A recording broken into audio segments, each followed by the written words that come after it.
Well, we're going to uncover every single thing we know about Luigi Mangione today. He's the one who killed the UnitedHealthcare CEO. Well, at least, sorry, he was suspected killer, but at this point, there's a lot of circumstantial evidence pointing to him. And we're just going to go over what we know about him, some thoughts on it, some of the things that his friends have been saying, some of the things that his family has said. And so, yeah, let's go through it right now. So this is him. He was arrested. We're going to show a video of that later as well. And apparently he was an Ivy League student. You see here. And he has his GitHub account, links to Facebook, Uproar Studios. So he was a software engineer. Some people are speculating that he was dealing with anxiety because he often retweeted and reposted tweets about anxiety. Possibly was he taking shrooms? Who knows? And here's him giving his valedictorian speech at Gilman School. So he was a valedictorian. Headmaster Smythe, Mr. Hubeck, members of the Board of Trustees, family, friends, faculty, and fellow students, good afternoon. Thank you all for being here to celebrate Gilman's 116th Founders Day. I'm honored to be speaking to you all today on behalf of the Gilman class of 2016. When I started writing the speech, I talked with several students and teachers and asked how they would describe the class of 2016. Many of the students characterized our class as inventive, in both imagination and initiative. At the same time, several teachers reminded me of our class's commitment to Gilman and its traditions. I came to realize that both views are correct. The class of 2016 is truly defined by its inventive, pioneering mentality that accompanies a strong commitment to Gilman tradition. Throughout its time here at Gilman, the class of 2016 has been coming up with new ideas and challenging the world around it. Our selling of Chick-fil-A during lunch, arguably the staple of our class, provides a great example. In our sophomore year, when brainstorming ways to fundraise, we didn't just settle for the usual methods of selling spirit shirts and Christmas trees. In addition to this, we did what seemed impossible given the tight schedule of the school day and began shuttling dozens of Chick-fil-A sandwiches to Gilman between assembly and lunch. Soon, we were selling over 100 Chick-fil-A sandwiches each day, and it became likely one of the most successful class fundraisers in Gilman's history. But our ability to come up with new ideas didn't start then. I've noticed it as long as I've been here, even in my very first year as a sixth grader. If any of you have ever been on Gilman's campus before school starts, you would have noticed that every morning, rain or shine, the turf is filled with middle school students playing soccer, football, and frisbee. That tradition was actually started by the class of 20. Well, this was 2016, so 8 years ago. And I don't think anybody, at least any of these guys here, would have saw that coming then. His Facebook account, 1.2 thousand friends. So had friends. Obviously, he was valedictorian, so social, academically gifted. Friends that went to high school with Louis said what keeps coming back up is a back injury that changed everything, quote unquote, for him, and he went absolutely crazy. We're going to go into some other quotes from some other friends more recent later on in this video. This checks out with his Goodreads history and the X-ray in his header on X. So this is fascinating, not just the nation, but the entire world. You can see here some of the books that he's reading on that, and you can see his X-ray. So yeah, it looks like he's had some plates surgically placed there. And anybody that has had plates and surgery like that knows that how painful that can get, especially this time of year when it gets cold. As you get older, that pain really intensifies. I'm not sure when he got that done. He's an avid reader with 295 books listed on Goodreads.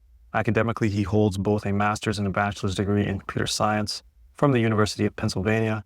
So he's got his master's in computer science. Additionally, he gained recognition as valedictorian at Gilman School in Baltimore, showcasing his academic excellence. His work includes contributions to machine learning and robotics, as evidenced by projects on GitHub. Interesting. He wrote Violence is Necessary in his Amazon review. So there's a book by Theodore John Kaczynski, Industrial Social, and it's clearly written by a mathematics prodigy. Reads like a series of lemmas on question of 21st century quality of life. It's easy to quickly and thoughtless write this off as a manifesto of a lunatic, which, yeah, a lot of people would consider that, in order to avoid facing some of the uncomfortable problems it identifies. but it's simply impossible to ignore how prescient many of his predictions about modern society turned out. Well, that's true. There can always be some reality in insanity. He was a violent individual, rightfully imprisoned, who maimed innocent people. While these actions tend to be characterized as those of a crazy Luddite, yes, I think a lot of us would agree, somebody killing people, innocent people, is absolutely bonkers. However, they are more accurately seen as those of extreme political revolutionary. Well, extremes can be violent, right? And I guess this book had a influence, obviously, if allegedly he is found guilty of shooting the CEO, killing the CEO. And he is a person of suspect at the moment. When all other forms of communication fail, violence is necessary to survive. You may not like his methods, but to see things from his perspective. It's not terrorism, it's war and revolution. Fossil fuel companies actively suppress anything that stands in their way, and within a generation or two, they will begin costing human lives by greater and greater magnitudes until the Earth is just a flaming ball orbiting third from the sun. Peaceful protest is outright ignored. Economic protest isn't possible in the current system. So how long until we recognize that violence against those who lead us to such destruction is justified as self-defense? Well, I think a lot of us agree, especially with a Judeo-Christian worldview, that violence is not the answer, that taking life is not the answer, that God is sovereign, and that God is the giver of life and the taker of life. These companies don't care about you or your kids or your grandkids. They have zero qualms about burning down the planet for a buck.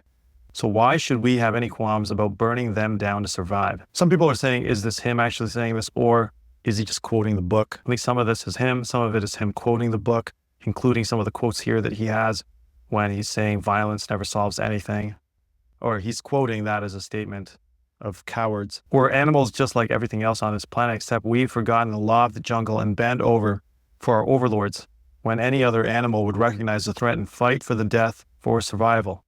Violence never solved anything is a statement uttered by cowards and predators. Wow. So obviously, if this is him, allegedly there's also a manifesto or some type of writing that was with him when he was caught. So is this his point of view as well, if he's writing this review? Now, a lot of us don't believe that we're just animals. A lot of us believe that we're image bearers of God, that we're created in God's image, that life has value, that every life has value, inherent value, because they're created in the image of God. And so I wouldn't agree that we're just animals just killing each other. I think we're higher, more intelligent beings created in the image of God that can reason, that can talk things out logically. Hopefully it doesn't have to lead to death. God is pro-life. He is not pro-death. He is the bringer of life, right? Jesus is life personified. And yeah, we're not the judge and executioner to just take life. I don't believe we are. Yeah, some people believe they are. And obviously, possibly Louis was one of those, if he was the one indeed that shot the CEO of UnitedHealthcare. Some readers are saying Louis didn't write these words, he quoted them. Some say that he was quoting them, agreeing with them. And so, yeah, those are some of the things that we have on Louis. And one of the things that's just coming up here, I want to show you guys, is one of his friends said, I never got the impression he would self-destruct. Friends of suspect in fatal CEO shooting left in shock. This is a CNN article. Months before Luigi Mangione allegedly gunned down a top health insurance CEO and then seemingly vanished from Midtown Manhattan, another disappearing act worried his friends and family. The 26-year-old son of a wealthy Baltimore family who was a high school valedictorian and Ivy League graduate, Mangione had maintained an active social media presence for years, posting smiling photos from his travels.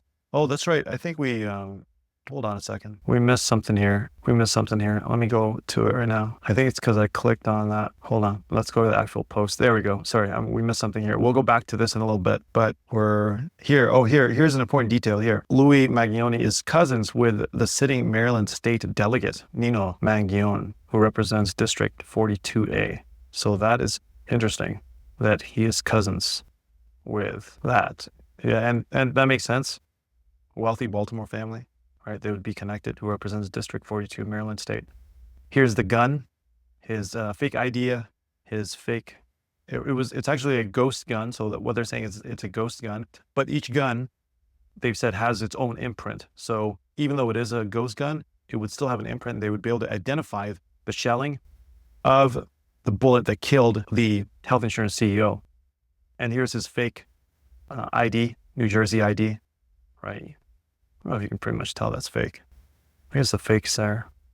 Pretty good nowadays. His last quote he liked on Goodreads speaks volumes. Unless someone like you cares a whole awful lot, nothing is going to get better. It's not Dr. Seuss, the Lorax. Some people are wondering, did he want to get caught? Did he not want to get caught? And this is the McDonald's that he was arrested in, McDonald's with bad reviews. This McDonald's is full of rats, festering rat den in Police Haven.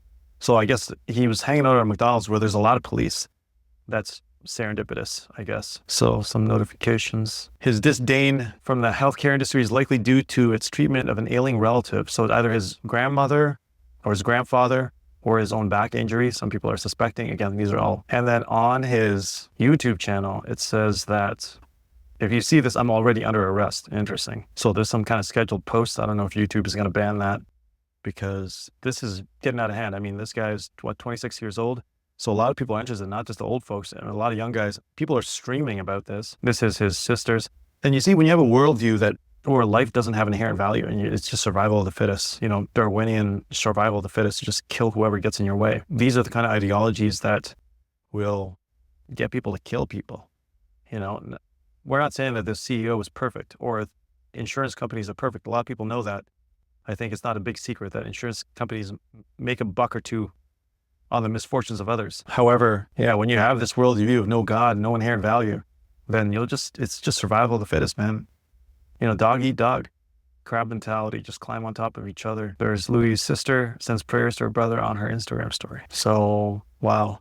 I mean, this guy was in like good shape, intelligent, but then just lost it, right? Commenter points out that December 11th flashes at the bottom of the video. This is the YouTube video, December 11th. Interesting. So they're wondering, he had some cash on him, I believe. So they're wondering whether he was going to kill somebody else or if he was the one. Here's his Instagram feed, 74,000 followers. So, I mean, a lot of people following him. So popular in school, popular on social media, had the wealth. What made this guy just absolutely lose it? What made him just absolutely lose his cool? His Tinder profile and his McDonald's, obviously loves McDonald's, into McDonald's. So his friends really said, no, but nobody has heard from you in months. So somebody posted on X, nobody has heard from you in months, and apparently your family is looking for you. One user posted on X, tagging an account belonging to Mangione. I don't know if you're okay. Another posted. So people are already posting that he was missing. Now, as police rush to piece together Mangione's potential motive and movements leading up to last week's shooting of UnitedHealthcare CEO Brian Thompson, those who know him are left wondering how someone with a promising life could have possibly committed such a brazen crime. I can make zero sense of it, said RJ Martin, who lived with Mangione at a Hawaii co-living space for a few years, remembering him as a friendly and thoughtful. It's unimaginable. A privileged upbringing. I'll show you a photo of him, his mugshot. Here's his mugshot. I mean, this guy seemingly had it together. He's good looking, had a family, aside from obviously had back surgery, had a good family, wealthy, came from an Ivy League school, incredibly intelligent, fit, what a lot of people are striving for. What made him absolutely lose it? I'll tell you what it is. When you have a worldview that pushes God out, when you have a worldview that pushes light out, darkness will come in. Jesus said, I'm the way, the truth, and the life. Jesus said, I am the light of the world. Jesus said, I'm the living water. And those who have me will never thirst again. When we can have all these things, we can have, the bachelor's and the master's and the PhD. We can have all the wealth in the world. We can be intelligent. We can have social media following. We can have friends. We can be number one in our class. We can be valedictorian. And if we don't have Jesus, there's still going to be a God-sized hole in our souls. And God is the one that fills that. Jesus is the one that fills that. And obviously, there is something missing in this person's soul. And with a worldview that says, the hell with everyone, then darkness will really creep in. Darkness will take over and it will kill you.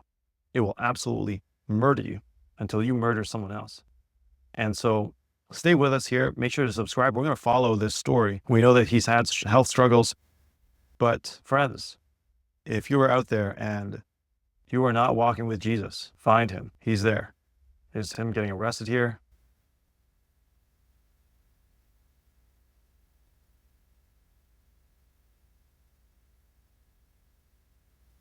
Yeah, he's just getting arrested there. So he's a person of interest. 2-page document containing chilling lines. These parasites had it coming. I do apologize for any strife and trauma, but it had to be done. There's him in his holding cell. Elon Musk says he's looking into the suspension of Luigi Mangione's Twitter X account after it got taken down.